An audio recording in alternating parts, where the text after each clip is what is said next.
You all saying good afternoon to me? Hello, good afternoon. Good. So my name Good afternoon. Great. So my name is Edmond Benjamin Adi. Good afternoon.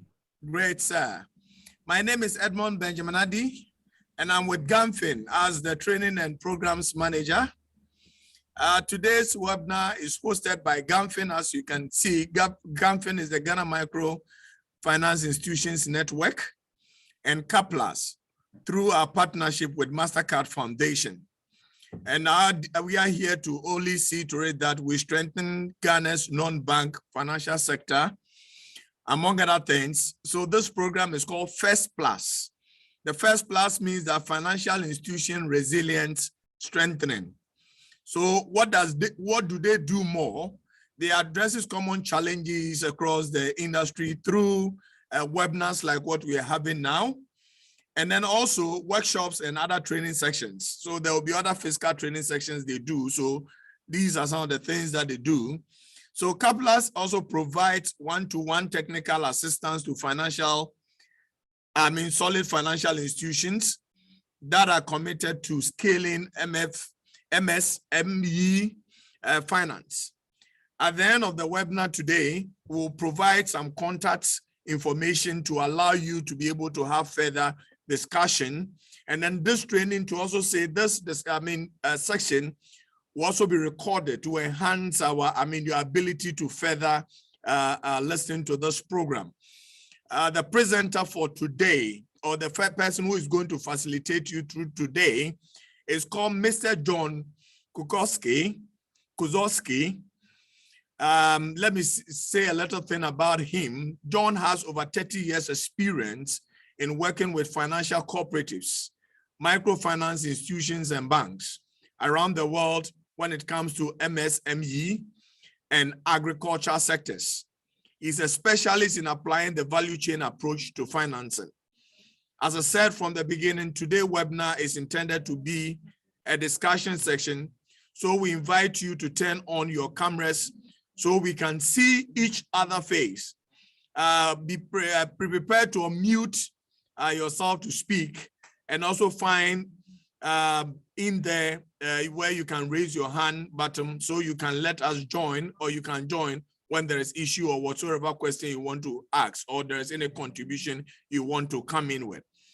So at this moment, I just want to do the harness by introducing you or handing you over to John. So John, take over. Thank you. Bye. Thank you, Edmund. Thank you, Edmund, and welcome to everybody. Thank you for coming, taking your time today. I hope I have managed to provide everybody with ability to speak, so I put everyone on mute. But before we start, let me just ask all of you. That's George. Welcome, George. Let me ask all of you to find the hand-raising button on the strip, which is at the bottom of your screen, if you can do that. And like me here, that's a good thing that I'm mentioning this, because Sammy, if you're there, okay, good faith. I see you rose your hand. I somehow do not have a hand raising ability. So all of you who can raise your hands, please do so. Let me see if you're able to raise it and put it down. There we go. John, Marcos, Linda, Rebecca, Francis, Samuel, Prince, Louis. Thank you. Good. On and off. Okay. Everybody else. Eugenia, did I see you? Abigail, Emmanuel, Wilhelmina, and George. Are you able to raise your hands? Okay, wonderful. Great. I have lost the ability to raise my hand, but I think I can raise my hand live if necessary. Thank you, Marcus. Thank you, Eugenia. Great. Rebecca, okay, you can drop your hand if you can, Rebecca.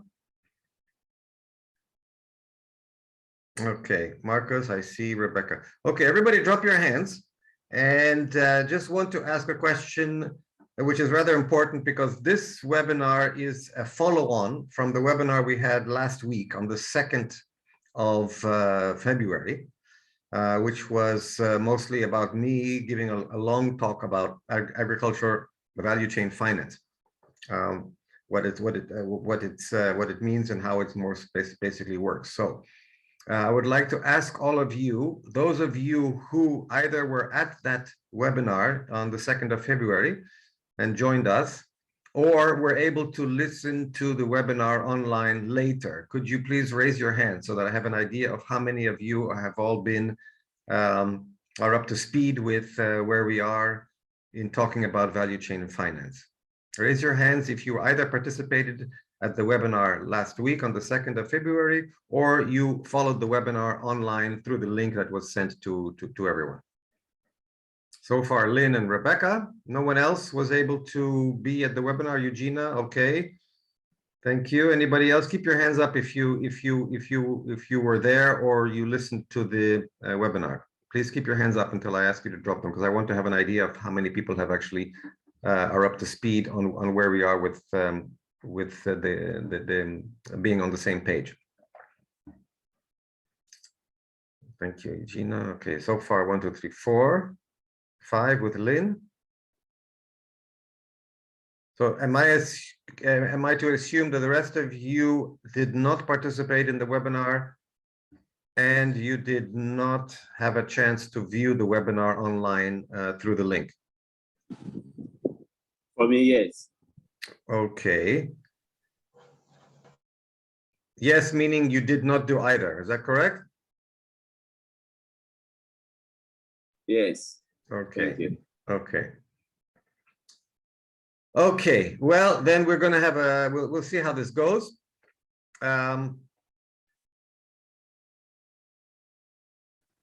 So we will.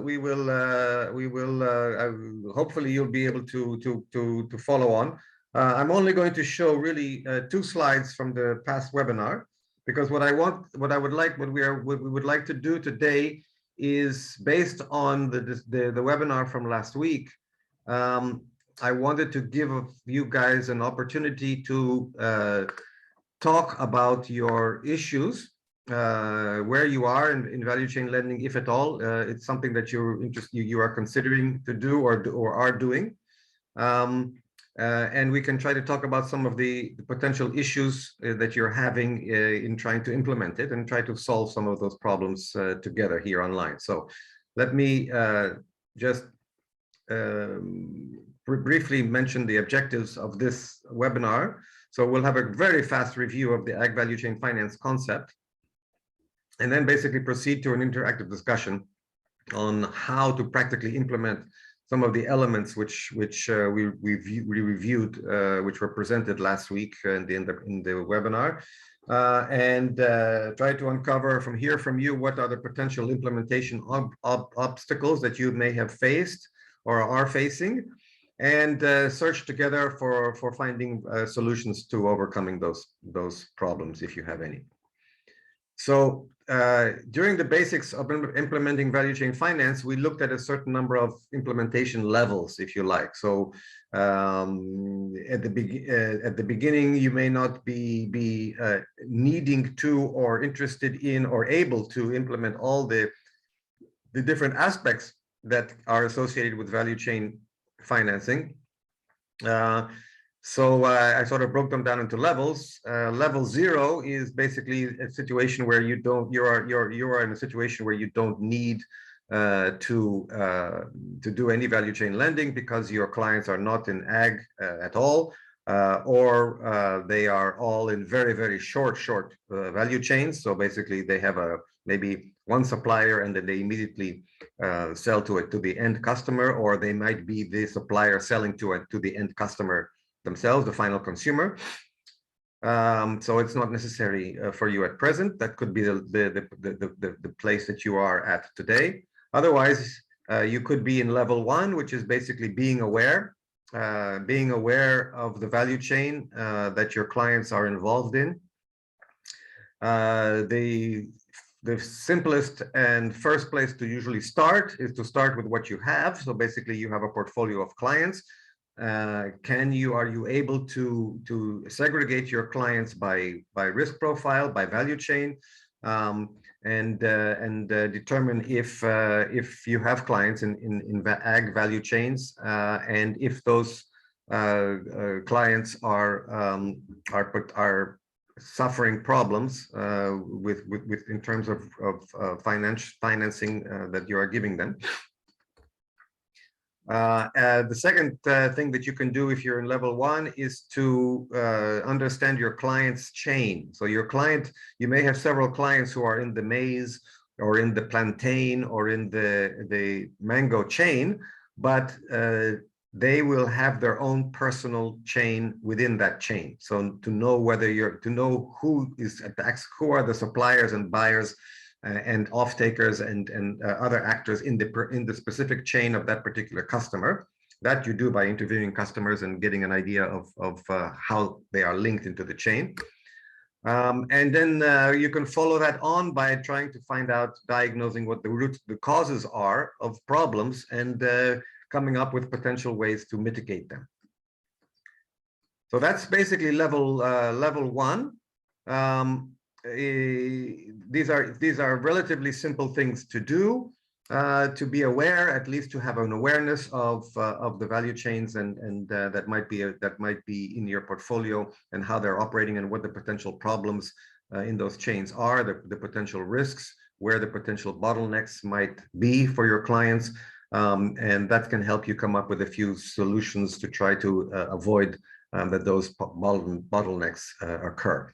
Level 2 goes beyond, it includes level 1, but goes beyond level 1 in the sense that it's a level in which you begin to try to coordinate solutions with other stakeholders in the what we called in the last webinar, what we called the value chain ecosystem. So in a value chain, you don't just have the economic actors who are moving the commodity from the beginning to the end of the chain, but on the left and right side, you have financial institutions who are financing different parts of the chain, and you have non-financial support organizations who are supporting through technical assistance programs, special programs, services that are supporting different actors in the chain as well.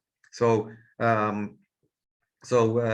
taking a view of the value chains from an ecosystem perspective, you find out who is acting in the chain at which level and where and what they're doing, and you try to create relationships with those organizations in order to improve your ability to really know exactly where the major risks are and where less risk might be, because of support organizations who are helping actors in the chain improve their abilities to manage problems. Furthermore, you can also you also begin in level 2. You begin to cultivate relationships, cooperative, other parts of the chain that you are not or cannot finance.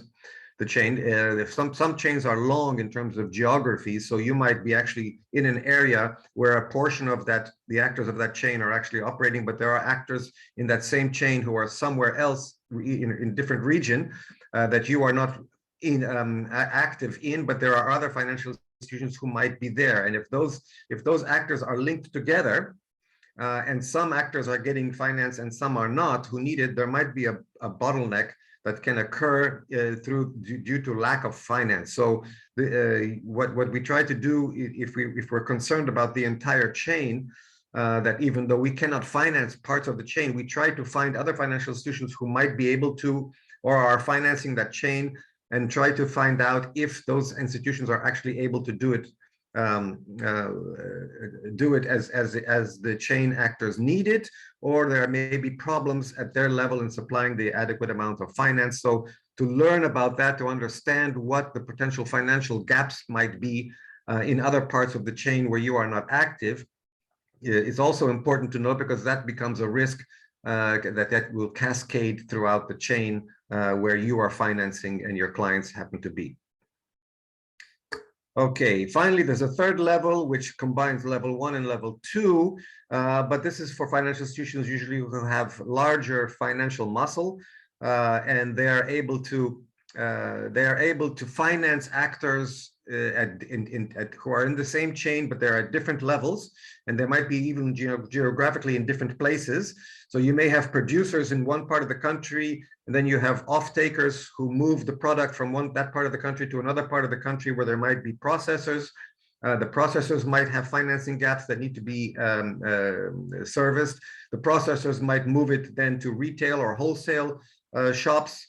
Those actors might also need financing. So as a larger financial institution, you can start developing a strategy for financing a particular chain in which you actually go through.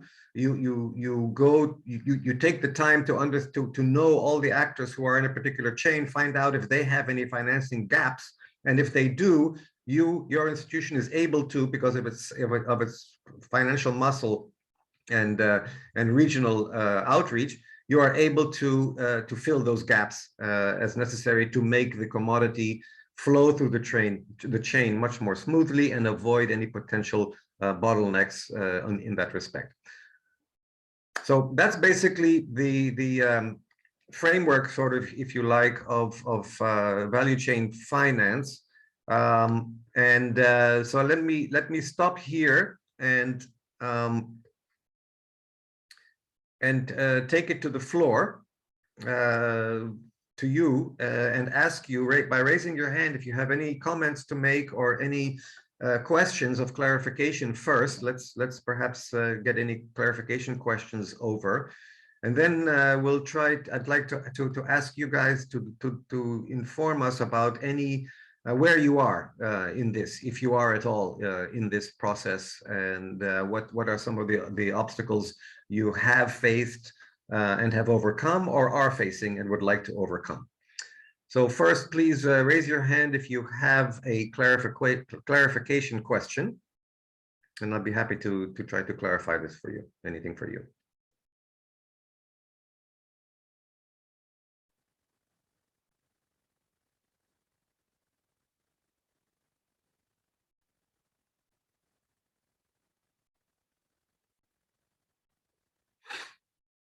Okay, that's good. No clarification questions. Right. So, are there anyone would like to share with us where you are?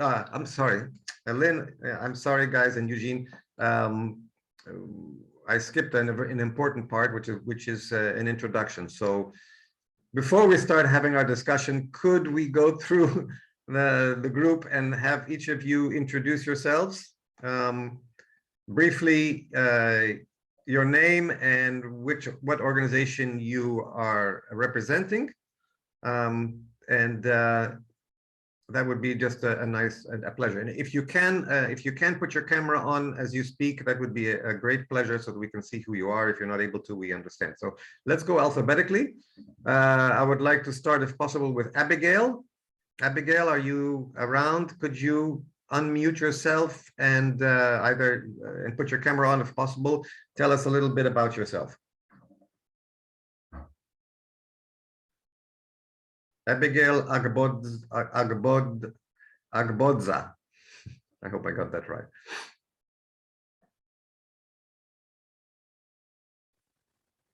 Okay, we can go back to Abigail if she's maybe at another task. Emmanuel Osei, are you there? Would you like to tell us what organization you represent? Emmanuel?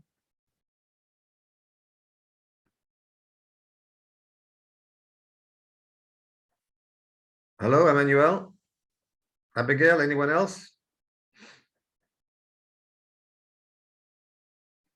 Okay, maybe we can do it by raising hands. Somebody would like to raise a hand and willing to say something and tell us what organization you're from.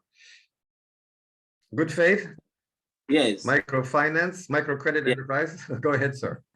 Yes, I'm Kwesi Annan, representing Good Faith Microcredit Enterprise, Takoradi. In Bakar, Bacardi? No, Kwesi, and the name is Kwesi Annan, representing Good Faith Microcredit Enterprise. Thank you. Okay. Anyone else? Thank you, sir. Yes, Samuel, please go ahead. All right, my name is Samuel Ofosuni. I'm representing First Realty Microcredit Accra. Thank you. Thank you very much. Lewis Anderson.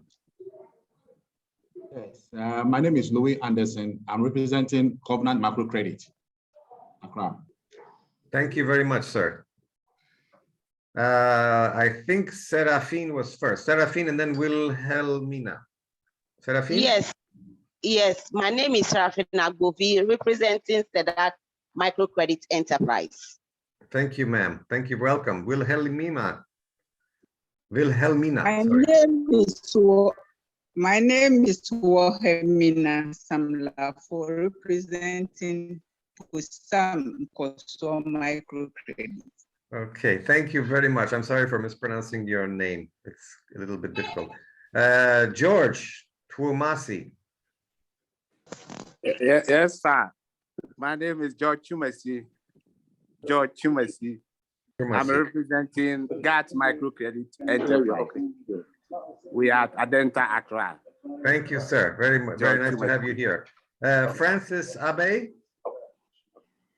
Okay, so you already know my name, Francis Abe, representing 3K Microcredit. Accra. Thank you. Thank you very much, sir. Prince. My name is Prince Justice Nete, representing Jackdaw Microcredit, Accra. Okay, thank you.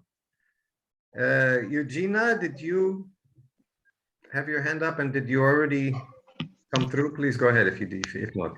My name is Eugenia Dede Granting Asante, representing Macasante Microcredit, Accra. Okay, thank you very Asante-san. Marcos. My name is Marcus Senyor Kujo, represent Earliest Microcredit, Aguna Studio. Thank you. Thank you very much. Samuel, John, we spoke yesterday, so it's fine. John is a John Klimovic is a research student, so we're welcome to have you back again. Rebecca, I don't think we heard from you, and Linda.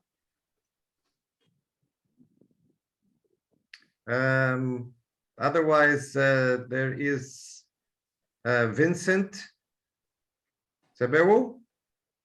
Are you there? Hello. Yes, hello. Yes, I'm here. So I am Vincent Sebewu, representing VKT. VKT, okay. Microcredits assignment. Okay, thank you, Vincent. Welcome here. Thank you. Thank you.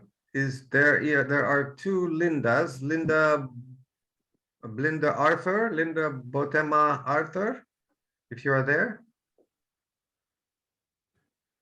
And or Linda, go ahead, Linda. Okay, yes, Linda. Good afternoon. My name is Linda Botema Arthur, representing One Microcredit Adenta. Okay, thank you very much, Linda. The other Linda, Enyonam. Perhaps, yes. Please go ahead, Linda. Good afternoon. I'm Linda Enyonam Ojo, representing Blaze Impact Microcredits, Takrady. Takrady, thank you. Okay, welcome. I think that's everyone. Anyone not spoke? I think not. I think we're all there. Francis and Good Faith. Sorry, I'm going to call you Good Faith because you don't have your name on the screen and I didn't catch it. Could you drop your hands? If you can, click the hand raising button again. Rebecca, thank you. Okay, Rebecca Asare representing Adom Boafo Microfinance. Just put her in chat. If you cannot speak, you're very welcome to use the chat box. No problem. We'll follow you there. Okay, thank you. Abigail, please. Hello, I'm Abigail representing Melot Microcredit. Okay, thank you, Abigail. Welcome. Thank you. Okay, right. So, as I said, what we'd like to do today primarily is find out from you where you are, if you are in implementing value chain financing, agricultural value chain financing, and if there are any issues that you are having in trying to implement it. So I'm all ears. Just raise your hand if you have something to say, and the floor is yours.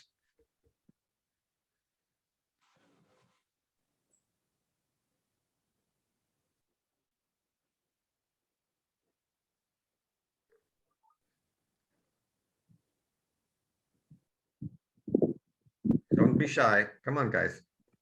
Are you implementing value chain finance as described?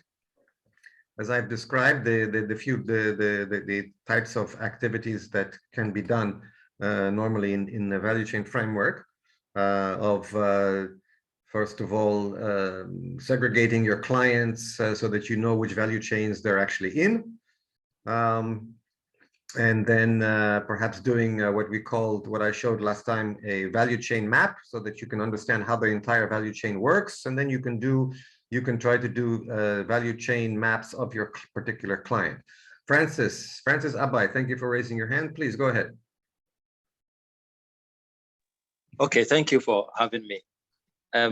Unfortunately, I wasn't part of the discussion last week, but for us here at 3K, there isn't a deliberate effort to do agri financing.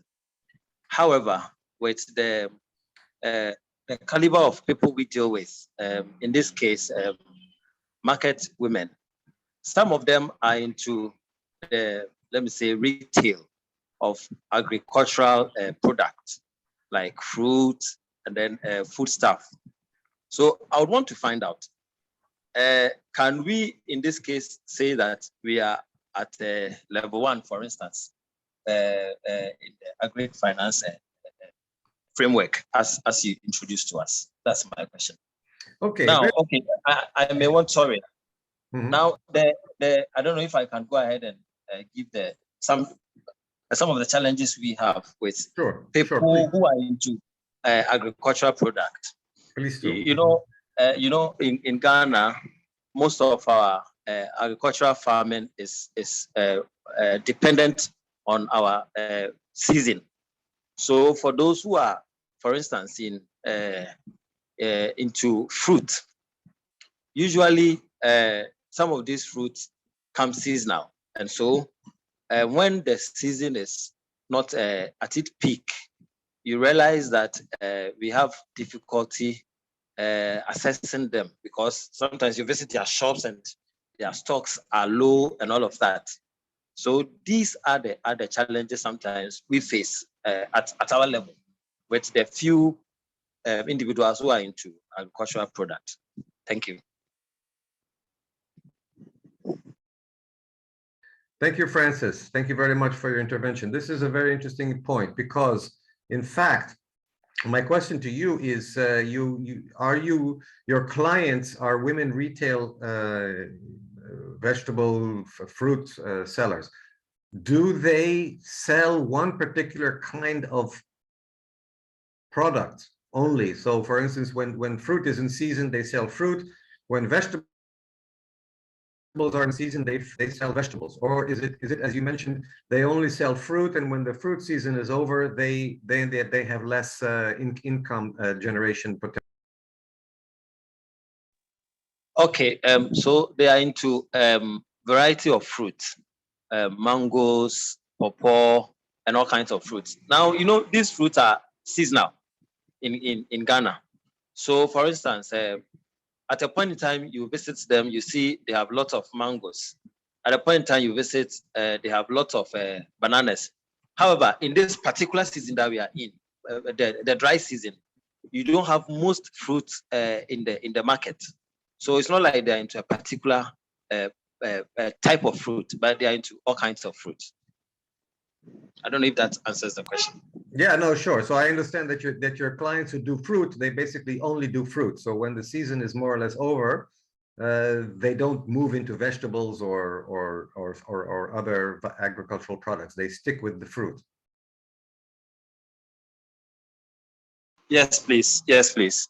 Okay, so that's clear. Okay, so well, it seems to me that you already understand to a certain extent the the dynamic of that particular value chain, that it's seasonal. So that's the first thing to know, is that it's seasonal. And so you know what times of the year the potential for generating income of those clients is low at certain times and much higher at other times, right? So if you know that, are you able to, what is the particular problem you're having with the clients? Is it that they take loans for longer period than the season, and that during the off season of the vegetable of the fruit season they have trouble repaying the loan?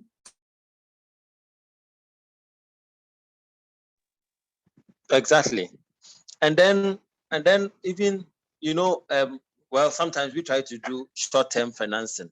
Short-term, of course, I know it's subjective here, but in our case, like 6 months.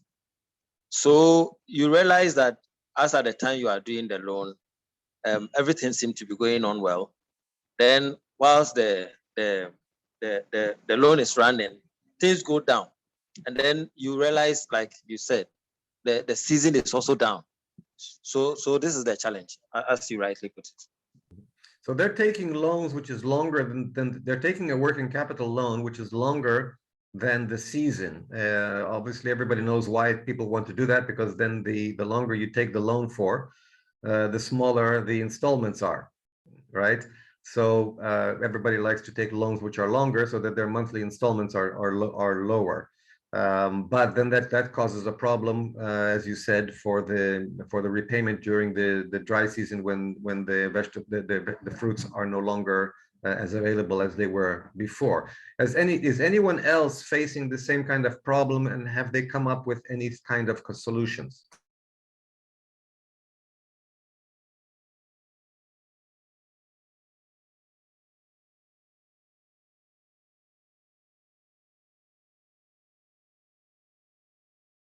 Okay, because for Francis, I think, as you mentioned, you tried to have short loans, seasonal loans, 6-month loans.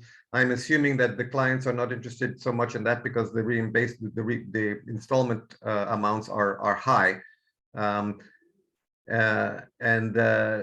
then what about, have you tried having loans where you have slightly higher repayment amounts during the season, the fruit season, and then you accept lower installment amounts during the dry season? Are you able to consider that kind of an option? Okay, so I think that is the option we may have to consider. Like I said, we are not into. It's not like we are into agri financing. It just happened that some of our clients happen to be in the agricultural value chain, kind of, if I may put it that way. No, absolutely, absolutely, and that was the purpose, in fact, of one of the objectives of the last webinar, was to have you look at your clients. I showed some pictures. Many people do not realize it, but a lot of your clients are in an agricultural value chain, and you have to take that into consideration, because agriculture has a seasonality about it, as you found out, and so recognizing that fact means that you have to then perhaps come up with innovative ways of serving those clients because of their seasonal cash flow. So, okay, very good. Anybody else here financing actors who are in an agricultural value chain? Like Francis said, they're not financing producers. But that does, even if you're not financing producers, farmers, it doesn't mean you are not financing people who are in an ag value chain. Retailers are in ag value chains, processors are in ag value chains, wholesalers, off-takers. These are all people who can be in an ag value chain. And so the dynamics of agriculture production and value chains will apply to those clients as well.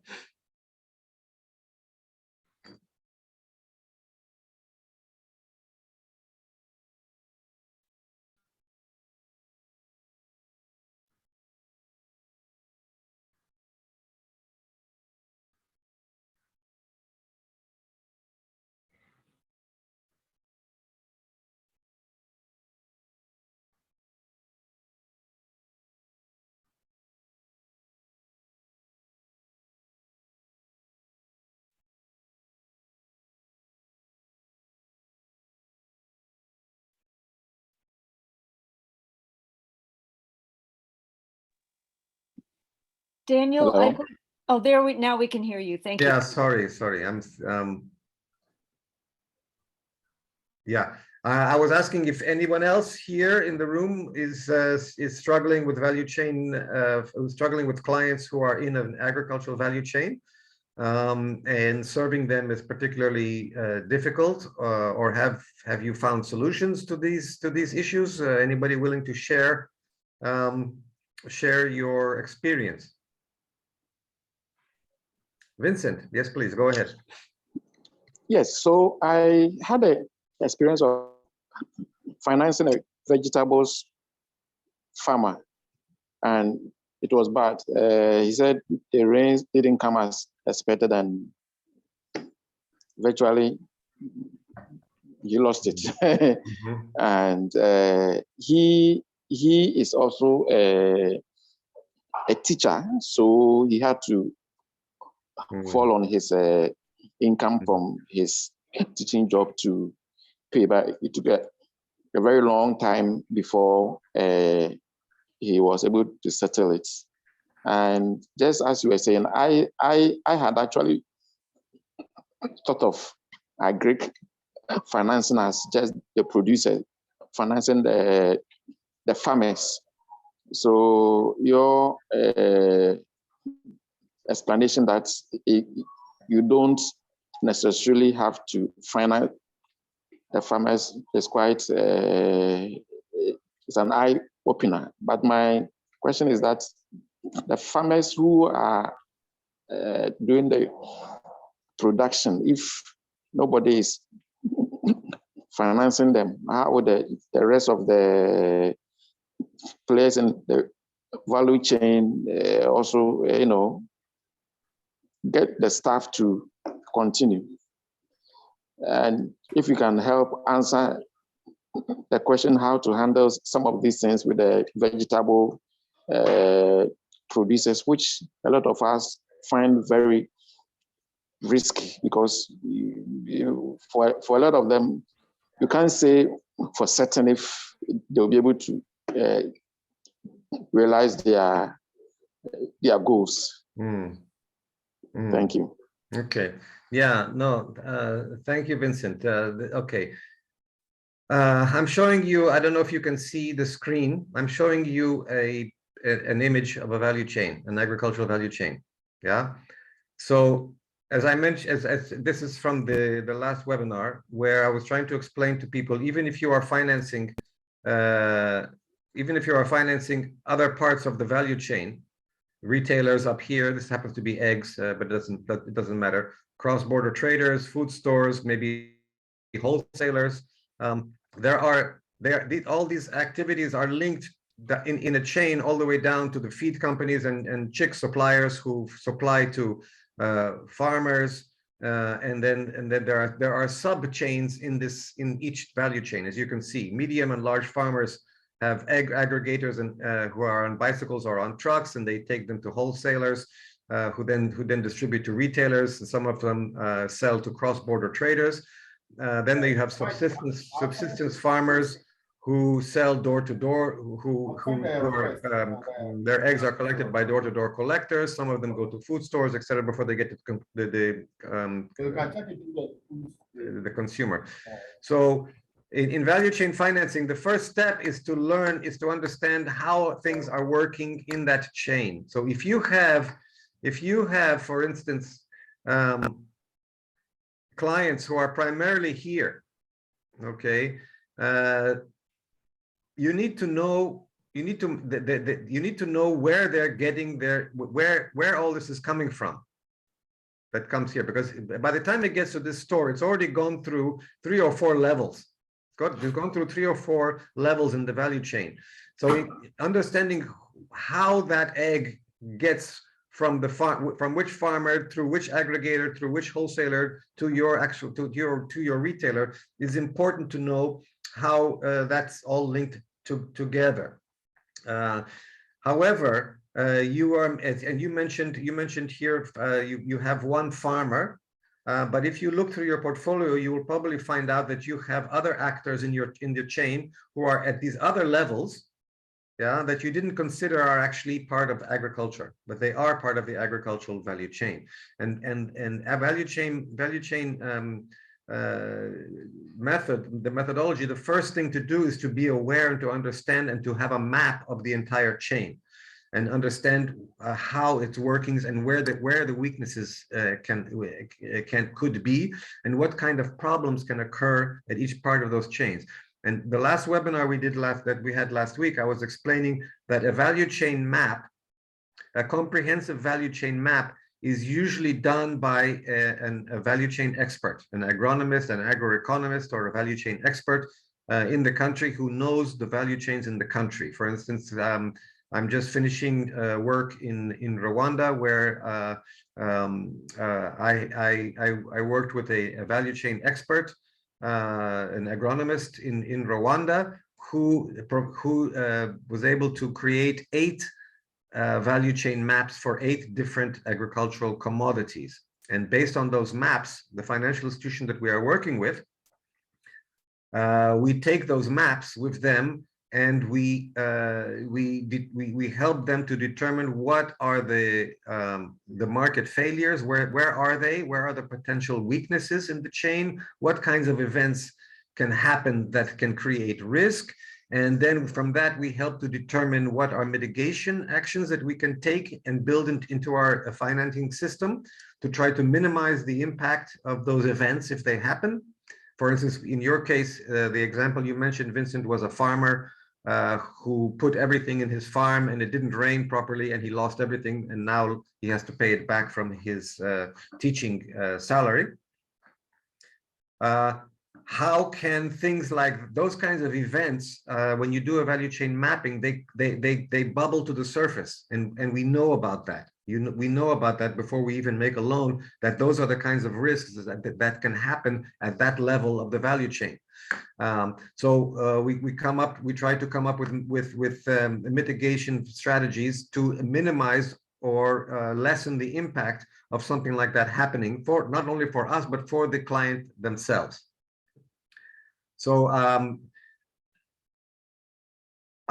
not here today yet to talk about specific mitigation actions that can be taken or mechanisms that can be put into place to avoid problems. I'm here to try to talk to you and find out from you if you are having any issues or obstacles in trying to implement a value chain approach, which starts with understanding how the chain is operating and identifying along the chain what are the potential problems that can happen, and then how do we go about determining what kinds of mitigation mechanisms are possible that we could put into place. For farmers, as an example, farmers who are farming, there are a number of things that can be used.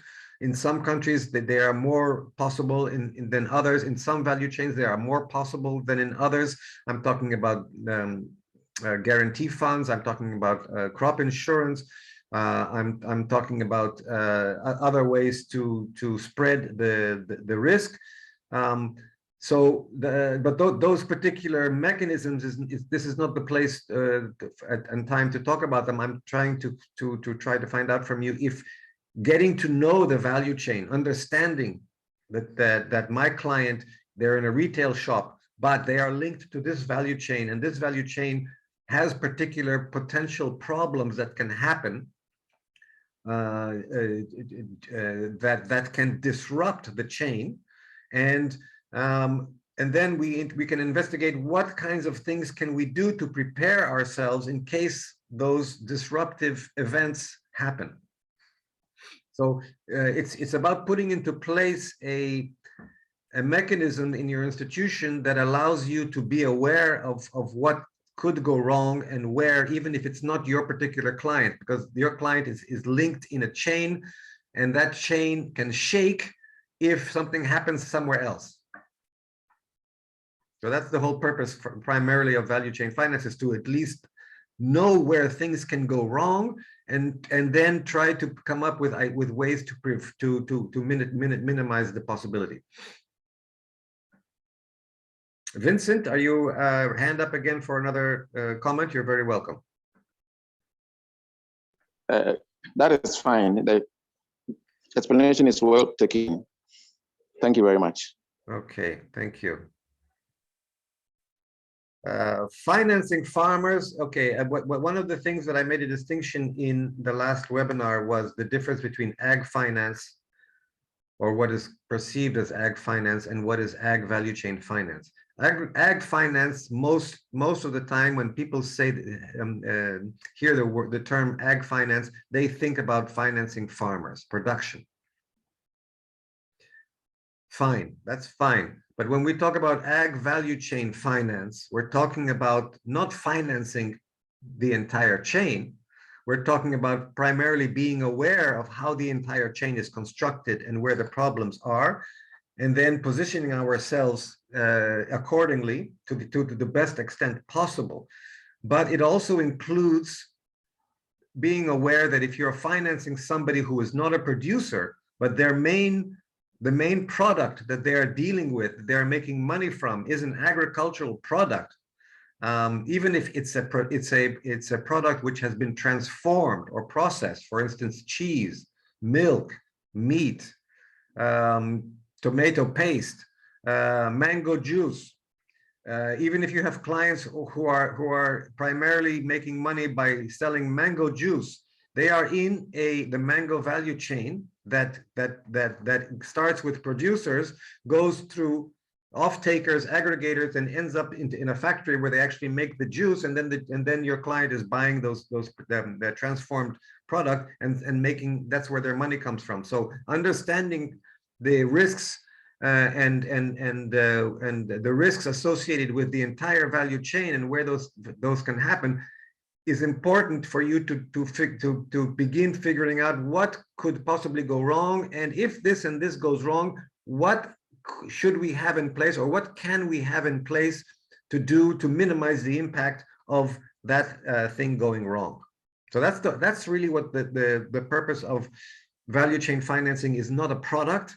Value chain financing is not a loan product. It is a risk mitigation methodology. It's a holistic approach to understanding how the entire chain works. But you have to start from the fact that, recognize the fact that if you're not financing farmers, it doesn't mean you are not financing people who are in an agricultural value chain.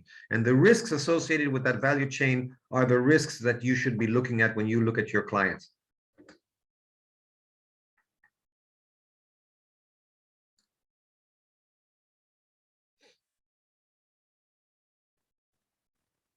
Okay, with that comment, I hope it's clearer.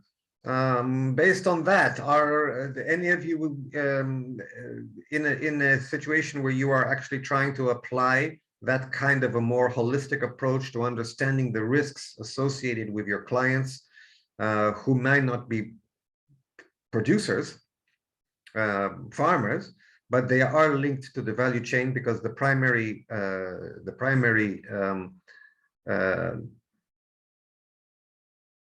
resource that they are using to make money is an agricultural product. Are we coming to the end, Edmund? Edmund, you are on mute and you are masked, so I can't hear either of you.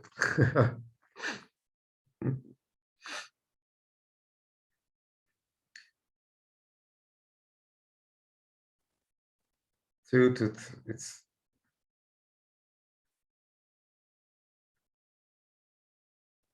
So are there any comments or questions? It's very silent in the room. I don't know if what we are talking about is making any sense to anyone besides Vincent, who shared. So I think this question is for all of us. What are our experiences in that area? Yeah. So please, audience, we want to hear your experiences. We want to hear some few things in there. But how was the course? Probably before this, what have you been doing over time, among others? So share with us. We want to know, and then what are some of the few challenges that we have been encountering over the time, and what can we build upon? And yes. even if you're listening to this and you are saying, this is news to me. I've never thought about looking at my clients who are not farmers, and I've never thought about looking at them and realizing that these people are actually in an agricultural value chain. I've never thought about it. Even if that's the case, we'd love to know if that's true, because that's important information to know. And also, if you're looking at this and listening to this and you say, that's completely irrelevant for me, because even if my clients are in a value chain, an agricultural value chain, I don't see the point of understanding their chain to discover what the potential risks might be. I don't think that that's going to be very helpful. Even if that's your point of view, it'd be good to have a discussion. So please, if you have anything to comment, it's audience, please. Audience, let's hear from you. I will start mentioning names. So I can see Francis Abbey. Teachers. So please, if you want to come in, please just let's see your hand in there. Let's see your hand raised or something that we can call you. Good Faith, are you there? John, Linda, I can see you. Yes, okay. Good Faith, your hand is up. Okay, please share something with us. Yes.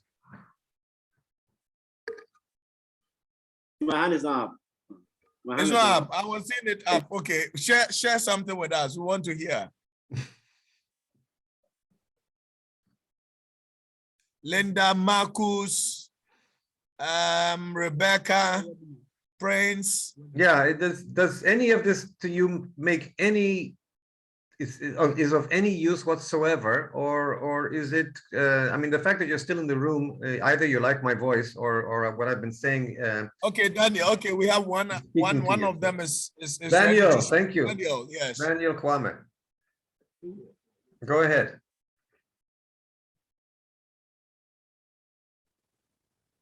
Daniel, you have to click the microphone on the bottom strip on the screen so that we can. There you go. All right, go. Yes, we hear you now. Thank you. I'm saying that it's very educative and it's eye-opening training. And for me, in particular, as a Good Hope, we have not started a great project because of this risky aspect and the nature of our business. But I'm thinking of it, and this is one course that has helped open my eyes, and I'm going to look at how best I can assess even the farmers and the various value chain, so that I can see where I can finance or support my customers to encourage them. Because when they come, normally I turn them down. I say, agree, you don't do agree. But I think this course, the first and second one, has given me hope that if you understand the value chain very well, we position ourselves and see where we can support or where you can finance, so that the risk aspect will be a bit more lesser than we thought. Because naturally we think that agri is no-go area, but with these two lessons, I've had hope that we can contribute to the agri sector by creating, finding where possible, understanding the value chain, and create a niche for ourselves where we can support, so that we can promote the financial inclusive agenda we are all contributing. So thank you very much. Thank you, Daniel. Thank you, Daniel. It's very good to hear from someone, because if I'm putting on the screen here now pictures of clients from Ghana, businesses from Ghana. So if any of your clients, because I need to make again this point. Agricultural finance, value chain finance is not does not mean just financing farmers. You can have an institution in which you never finance farmers, but you are financing the agricultural value chain. So if any of your clients look like this, or like this, or like this, okay, they are in an agricultural value chain, and understanding how that value chain works and operates and where the risks are might be worth it for you to help you avoid risks down the road. And this is the whole point of the value chain financing approach. Thank you. Abigail is mentioning. Yeah, Abigail said that from Melot Microcredit said that the concept of the value chain financing is very enlightened. So Abigail, we want to see you implementing something at your workplace. You see, what is happening is that the kind of clients that we give loans to or our existing clients, when you sit down and you figure out, you realize that they are within a value chain system. That is one of the things I want each of us to know, that the clients that we are dealing with, one way or the other, they are also within the value chain system. And our ability to identify some of the gaps, apart from we serving them at a point, is what John has tried to, talk about from the beginning, so that at least we'll be able to, solve issues in a long chain, but not only to look at only one place that we thought that is where the clients is standing. Maybe there are other bottlenecks or other gaps in between the chain that we can also focus our attention on and be able to resolve those ones. Yes. So is there any other person? Yes, we want to hear more from you. Yes. We want to hear more from you, please. Yeah, Abigail, I'm sorry. I thought that your microphone was muted, but you're able to speak if you would like. Somebody also said that our institution does not. Okay, still Abigail said our institution does not directly support farmers, but we have clients who solely retail agriculture product. That's great. That's there great. You go. So that's hopefully I can convince you that you are financing ag, even if your clients look like this. Yeah. This is the whole point. Because if they're in a chain, like in here, if they're in a chain, even if they're not at this point here, but they're somewhere here along the chain, things that happen before them or even after them will have an impact on them. So knowing about that is the first step. And then later, by joining hands with other organizations who might be operating in the chain somewhere else, we can develop strategies to work together, each one at their level in the chain. We can develop strategies to work together to minimize the potential that something goes wrong. Yeah. And see, when I work with banks, it takes a while to get the message through. But once they get the message through, they usually begin to realize. And also, just plain regular microfinance institutions that I work with, they start to create relationship with other microfinance institutions, rural banks, SACCOs, whatever you want to call them, that are operating in different parts of the chain. They start to co-op. They start to have information meetings with government programs that are supporting parts of the chain. They have meetings with other NGOs that are supporting actors in the value chain who are in different parts of the chain, because they've realized that my clients are not producers, but they are using that production to make their living, and so they are married to the entire chain. And if something goes wrong somewhere down that chain, it will have an impact. So we need to figure out a way to work together so that we can all provide the support necessary to make sure that things work properly for everyone. So thank you, Abigail, for that. So I'm getting the impression that perhaps not many of you are actually doing value chain finance methodology, but that might hopefully change in the future. And the project that we're currently working for, CAP Plus, is here to actually help you, guide you through this, if you see it as a beneficial possibility.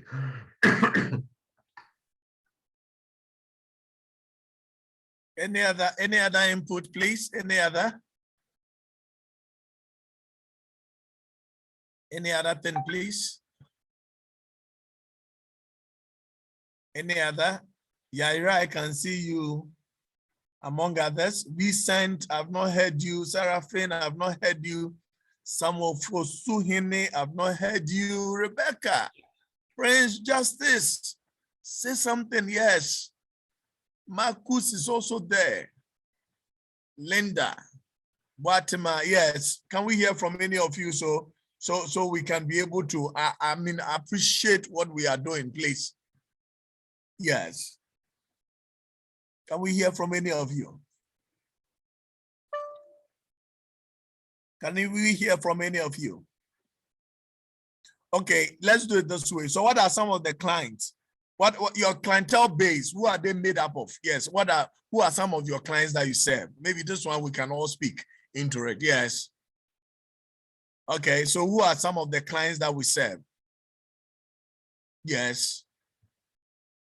Yeah. Do you now some soul portfolio soul searching in your portfolio? You know your clients. You know what they look like. You've been to them. You visited them. Do any of them fall in ag value chain finance value chains? Yes, Linda, go ahead, please. Yeah. Okay, so please, like you said, I think at a point I ran out of airtime, so I went out. So where I heard was, you said that we should consider financing the agribusiness. So, and the question, I think you mentioned that we should sometimes reduce the amount they pay when the season rises or something for the agri products.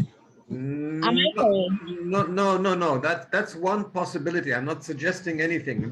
We're not here to look into exact possible solutions for different problems. That's a possibility. I'm not suggesting anything, and please don't take it as a suggestion that anyone does such a thing.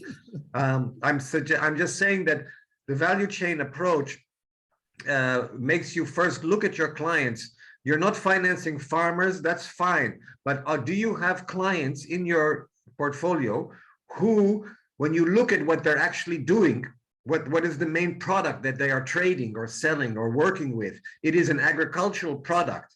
It is not a synthetic product. It's not plastic or tin or metal or wood. It is an agricultural product that's grown somewhere in the country and goes through something and finally ends up, and that's what your client is making their money on, and that's what they're going to pay your loan back from. If that's the case, do you have clients who are like that? That means that they are in a value chain.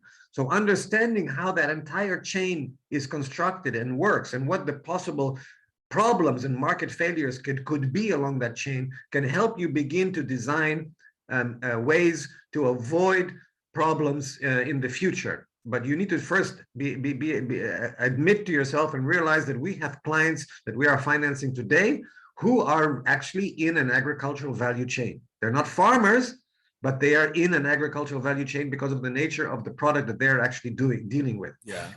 So that's the point I'm trying to make. Okay, thank you. So yes, hello.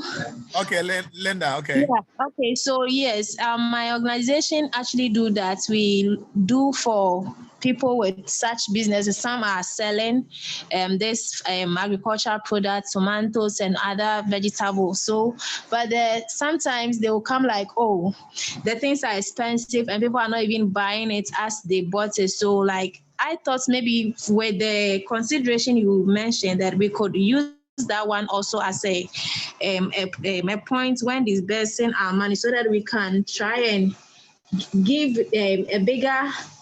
take a bigger amount when it is in season, then try to reduce the amount we take from them when the season, maybe they run out of, the products run out of season. That's what I actually wanted to get. Hello. All right. Yeah, Linda. Yeah, we can hear you. Yes, and I got what you were trying to implement, what you were trying to speak on. I see it more of the fact that you look at the kind of clients that you are dealing with, and then also looking at the nature of the way they undertake their business. You don't always charge them on a flat rate across, but at times you are looking at that kind of person, whether at a point I should charge little, and then maybe at where there's harvest or what there's whatever, then you'll be able to charge a higher price. So you are looking at maybe the repayment rate that you give to your people, or yes, exactly. Okay. All right, thank you very much. I thank you, Linda. That's a great contribution. I don't want to go there today in the specific solutions. I'm more interested in your ability to implement this thinking process and analysis process and bring it in into focus. So then from there, solutions can be derived. And I see Prince has patiently had his hand Prince, up. So Prince, please go ahead. Thank you, Linda, again for your contribution. Prince, do you have something to add? Yeah, hello. I think I want to comment on the possibility you raised earlier about we trying to maybe increase their repayment amount in their when their stocks are in the seasonal range. We can increase their repayment, and then maybe bring their repayment amount a little bit lower when they are out of season. I think we have tried that before, but it seems the clients, they are also looking at, well, I'm paying, we are doing a short-term loan for a period of 4 months, and they are looking at, well, they are paying on a weekly basis. So probably if I'm having such amount of money to pay, well, they will rather keep the money and try to reinvest it into their business and then pay their normal amount that they have to pay. On the other hand, we have come with a strategy that, well, we have to get a guarantor who is liable. In terms you are out of season, we can follow the guarantor to make payments on your behalf. And we have tried this one for about a time now, and it's really helping. And we will always try to get a reference. So before you come on our on our loan scheme, you have to get a reference who has been with us and who knows your trend of business and who also have to assess your business. So that when you come on our platform, well, in this season, you'll be out of stock or your stock may not be in the seasonal time. So, well, due to this, we'll let you know, because you are coming to work on your reference. So when you are not able to pay, we have to fall on your guarantor or your reference to be able to make payments on your behalf. And we have tried this one, and it's quite helping for us. It's quite helping for us. So we'll let you understand, well, because of your goods and the nature of your business, we'd like you to pay this amount. But in case you have an extra cash that you think, well, because of I'm able to make enough sales, then we'll urge you and encourage you to make payments more so that it will reduce your amount as well. So when you're out of season, you will not be struggling or you find yourself wanting in terms of making repayments. And that's a little I would like to contribute. Thank you very much, Prince, for your wonderful contribution also. Thank you. Yeah, very much so. Yeah. Very explanatory and in detail, yes. Any other person? Somebody said something here. Somebody said, I'm enjoying the program. We have only one client who is on the chain. Please make sure you bring more people on the chain because it has always been a very interesting area of discussion. I didn't know much about value chain until 2015 when I attended a program at Boulder, and I was part of the value chain. I was with the agriculture finance program. Then I started appreciating what value chain what value chain was and how it can be able to help our businesses to grow, because over time we just do the quick loans, but we don't look at it in a very bigger picture. So John, come in and if there is anything you want to tell us before you go.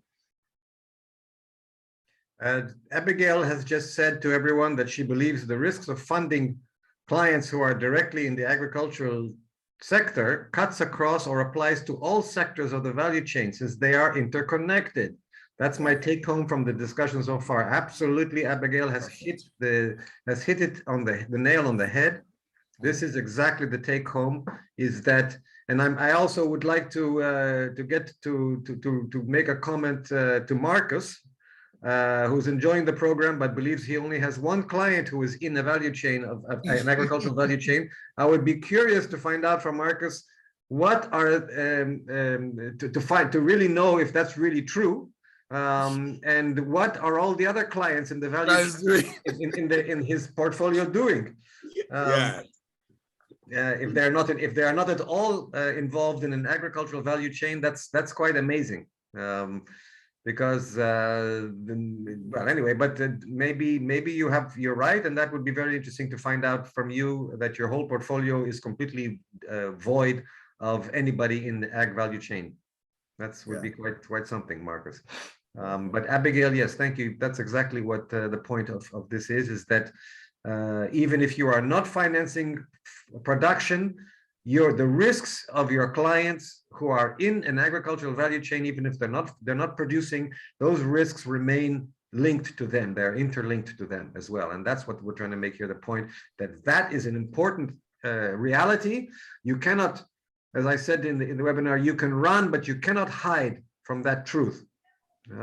And sooner or later, the truth that your clients who are not producers, but they are in an agricultural value chain, that truth will come one day and bite you and your clients if you are not aware of that fact and prepare yourself for dealing with issues that might happen because of that, the risks inherent in that value chain.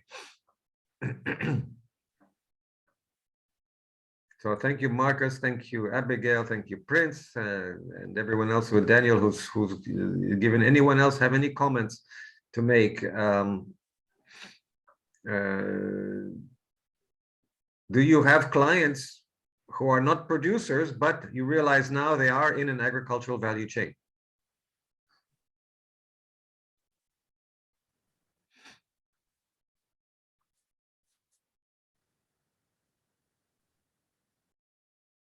I think everybody is soul searching.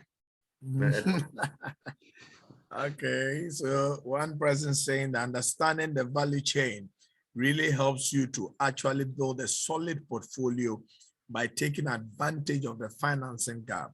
So Samuel could be leading this webinar because he understands clearly the truth. Absolutely, Samuel. Yes. So if you guys have a problem dealing with value chain finance implementation, you can all contact Samuel. It appears to me he understands it crystal clear. Okay, Daniel is back again. Okay, Daniel, can we hear you out? Yeah, as I was saying earlier, most of us, because of the nature of our business and the nature of the concept of the microcredit, our loans, the period is too short, and most of these are great products.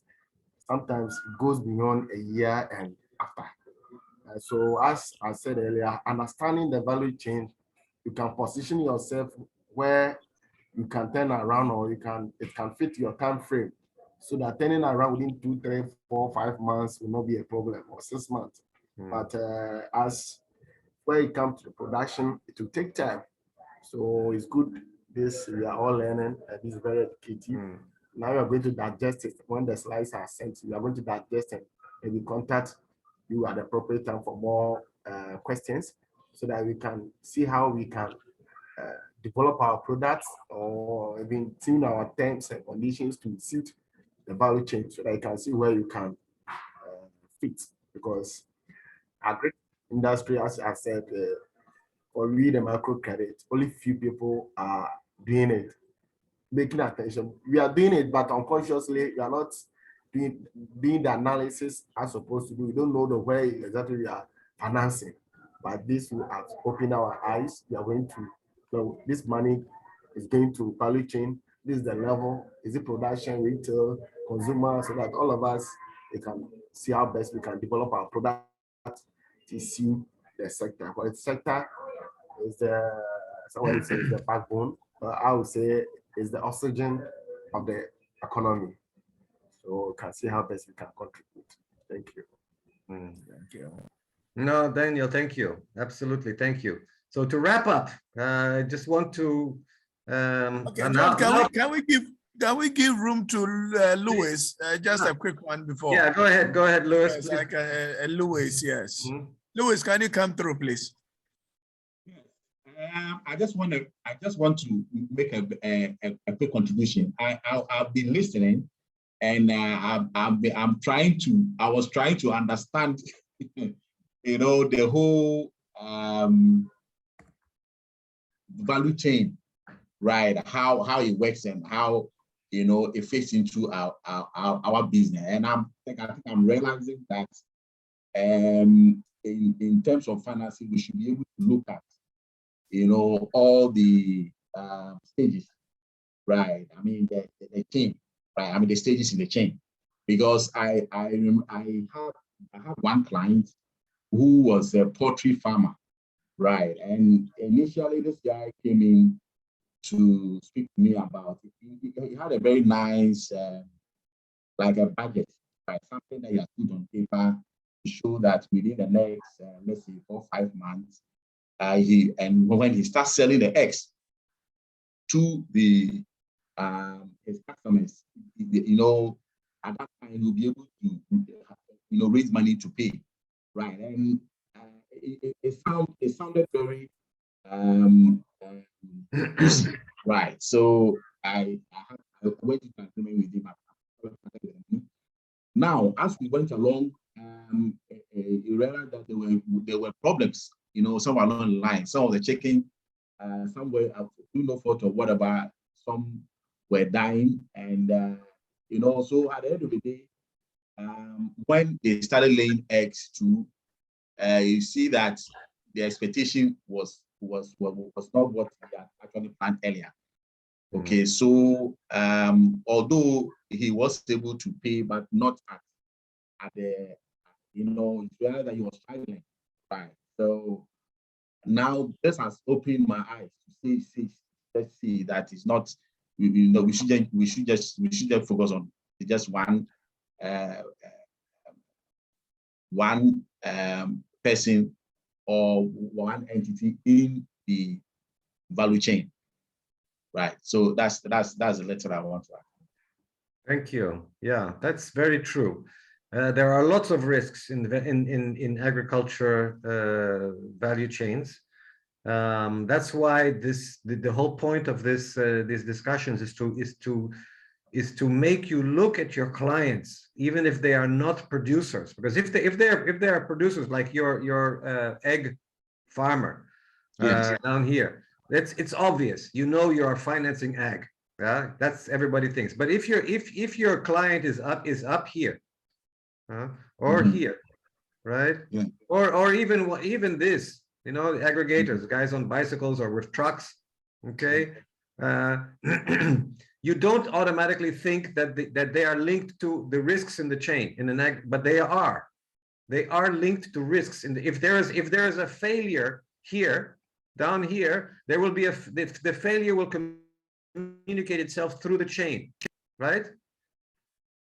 Also if there is a failure, for instance, here, let's say you are financing this guy, like you said. You gave this guy your CDs here, and he's going to pay you back when this guy here buys the eggs from him, right? But what if this guy doesn't have any money? He doesn't have enough money.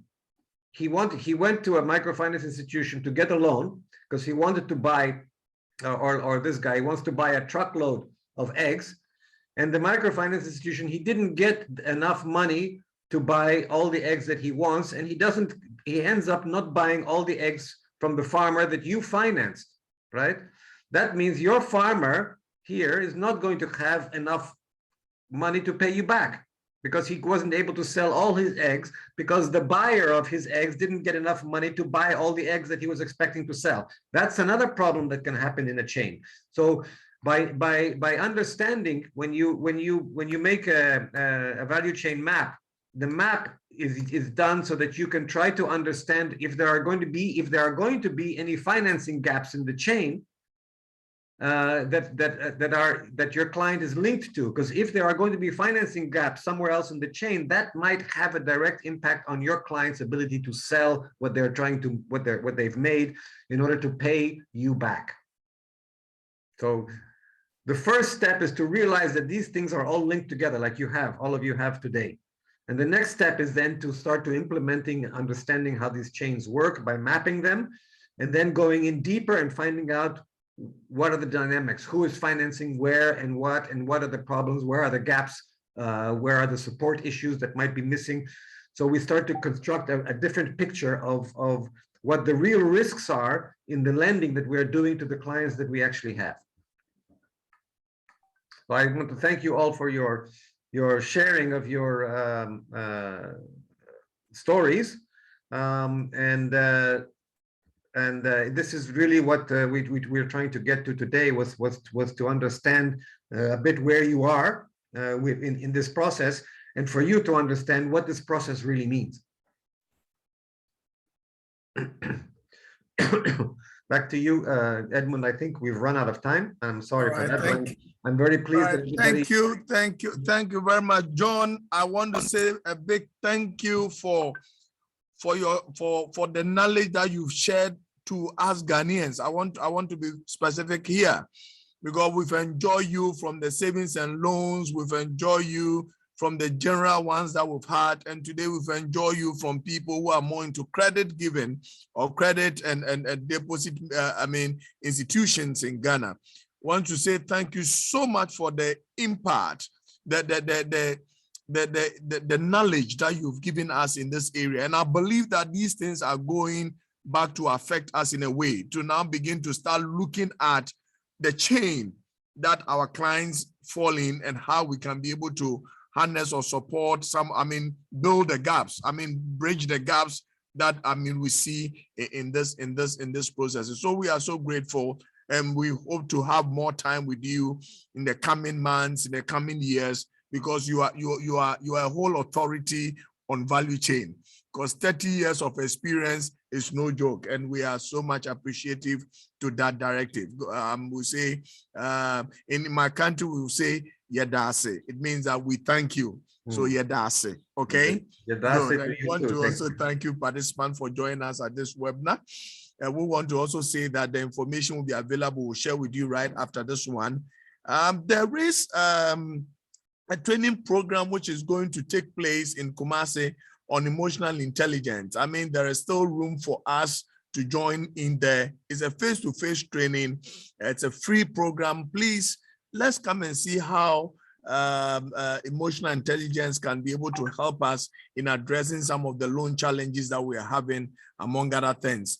So we're having that training in Kumasi, and I want you to join. Accra is oversubscribed as we talk currently. So Kumasi, there's more space in there. Let's join and let's look at the way forward. Apart from that, there is other 2 training programs which will be coming up very soon, which is on cyber security. And this one is in the month of March. So just look out there. On your work platforms, these it will be Accra and Takra Day. So just be observing on your platforms. Very soon we'll bring you those information so you can register your people. I want to say a very good afternoon to all of you. And then I want to say bye-bye. We'll meet again. And God bless you. Thank you. Thank you, everybody. Goodbye. Thank you. Bye. All right. Thank you too. Bye. Thank you. Thank you. Thank you too. Bye. Thank you.